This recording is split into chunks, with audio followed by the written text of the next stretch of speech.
కారణజన్ములైన పరమపూజ్య గురుదేవులు గాయత్రీ మంత్రజపం ద్వారానే విజయాలు సాధించారు.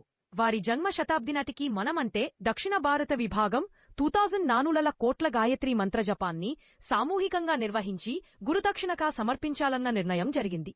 ఇప్పటికే అనేక కోట్ల ప్రారంభించబడింది. పరిజనులందరూ రోజుకు 3 మాలలు మంత్రజపం చేయాలి.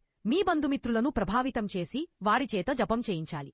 ఏ రోజైనా ఏ కారణంగానైనా చేయలేకపోయినట్లయితే మరి ఒక రోజు పూర్తి చేసుకోవచ్చు. సగటున రోజుకు 3 మాలలు వచ్చేలా చూసుకోవాలి. 3 మాలల కన్నా ఎక్కువ చేయగలిగితే మరి మంచిది. 3 మాలలు చేయలేనివారు కనీసం ఒక్క మాలైనా చేయాలి.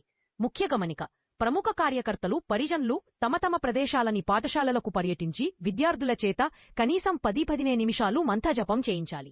ఇప్పటికే చీరాలని ఒక పాఠశాలలో చేయించుచున్నారు. విద్యార్థులలో జ్ఞాపకశక్తి పెరిగింది, ఏకాగ్రత కుదిరింది, బుద్ధి వికసించింది, ప్రవర్తనం మారింది అని తెలియచేశారు. కనుక మన ప్రయత్నం ఆ వైపుగా సాగాలి. లెక్కింపు సౌకర్యార్థం క్రింద ఒక పట్టిక ఇవ్వబడింది. దానిలో 31 గడలు ఉన్నాయి. ప్రతిరోజు ఆ రోజు చేసిన మాలల సంఖ్యను ఒక్కొక్క గడలు చేయని రోజు డాష్ పెట్టాలి. నెల పూర్తి కాగానే క్రింది ప్రోఫార్మాను నింపి క్రింది చిరునామాకు పంపాలి. ఈ పేజీని చింపుకుని నింపవచ్చు, లేకపోతే స్వయంగా తయారు చేసుకోవచ్చు. Shri K P Vittal, 48 LIG 2, BK గూడ, సంజీవరెడ్డి నగర్, 5466 ఫోన్ నాకు ఉంది 490.